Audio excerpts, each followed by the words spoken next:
Yo creo que ha sido una parte fundamental de todo lo que ha sucedido en Europa y, por tanto, en España. La idea inicial era entrar en una unión aduanera, que era la Unión o la Comunidad Económica Europea.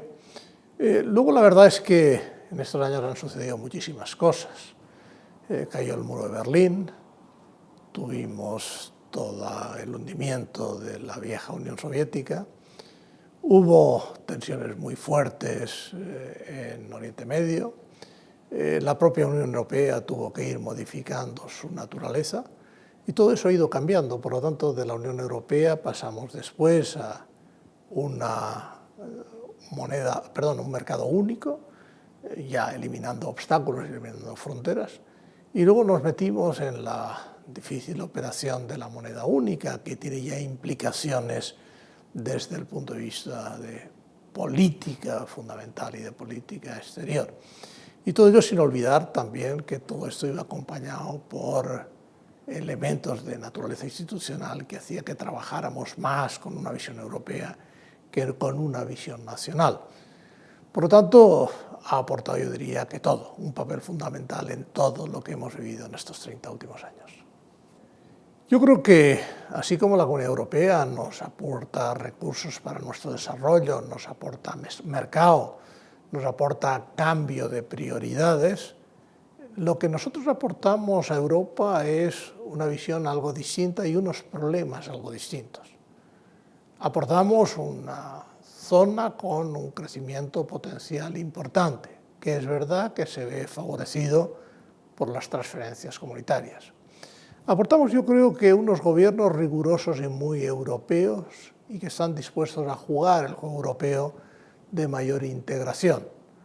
Aportamos, sin duda alguna, una visión distinta de la centroeuropea que tiene la Unión en aquel momento y que tiene, sobre todo después de las ampliaciones, en la medida en que las relaciones históricas de España con África, con el Mediterráneo y con América Latina son elementos clave y fundamentales de las nuevas políticas europeas.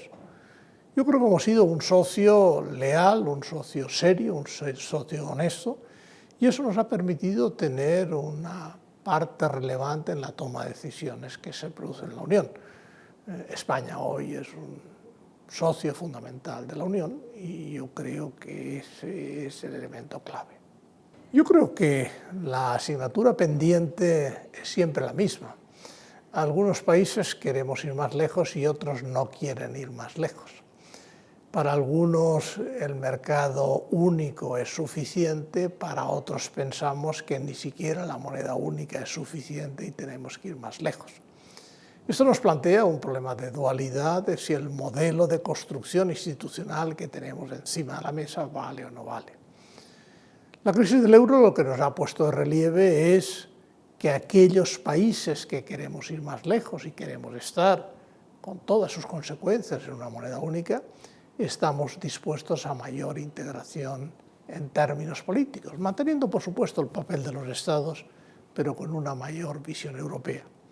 Mientras que otros, evidentemente, que no comparten esta visión, se quedarían muy a gusto con lo que fue el mercado único únicamente.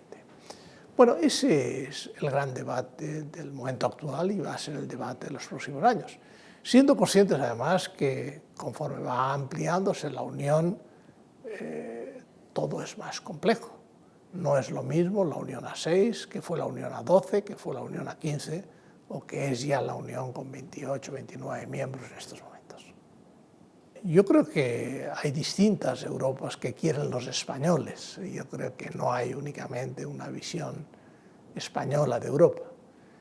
La que yo quiero es una Europa más integrada, una Europa que podría tener elementos de federalismo, en el sentido que las decisiones que se pueden adoptar de forma más eficiente a nivel europeo se adoptaran a nivel europeo y las que se tengan que adoptar a nivel nacional o incluso a nivel territorial sean aquellas en las que somos más eficientes.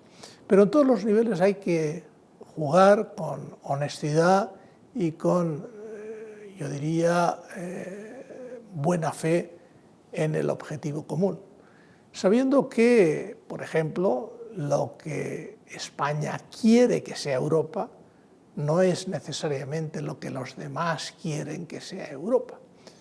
Los últimos acontecimientos nos han puesto en relieve que el modelo cooperativo europeo de intentar buscar soluciones entre todos es mejor que el modelo de confrontación.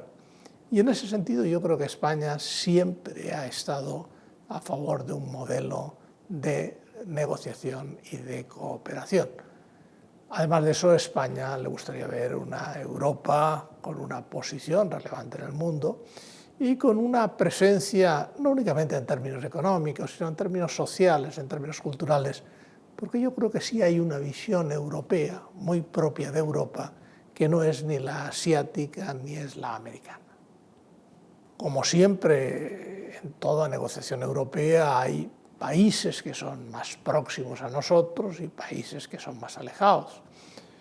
Nosotros estamos en una posición, yo diría, más de una Europa planteada, como planteaban los alemanes, de una economía social de mercado, pero siendo conscientes también que en un mercado globalizado seguramente esa idea de una Europa más social tiene sus límites y que además todo el sistema productivo, que ha tenido una serie de barreras que nos han permitido, yo diría, mejorar nuestra posición relativa en el mundo, tampoco tienen sentido con los avances tecnológicos y con el cambio de paradigma que se está produciendo a nivel mundial. Por lo tanto, nuestro reto es muy importante. Tenemos que ser más eficientes, tenemos que ser más productivos, pero nos gustaría al mismo tiempo tener una economía con un componente más humano y no únicamente una economía con un componente puramente de eficiencia. Porque ya está adquirido y lo lógico es que cuando alguien ha alcanzado ya un cierto nivel, considera que eso no se va a perder nunca y que seguir de ahí a mejor es algo que se va a producir en todo caso.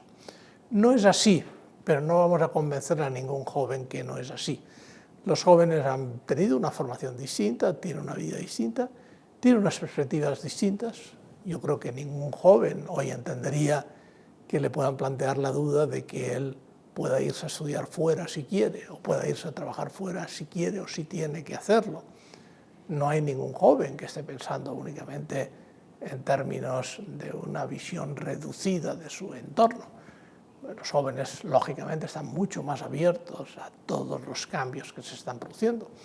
Por lo tanto, esa nueva Europa tendrán que, de alguna forma, definirla también los jóvenes, en el sentido que sus intereses, sus preocupaciones, sus prioridades seguramente no son ya exactamente las de mi generación.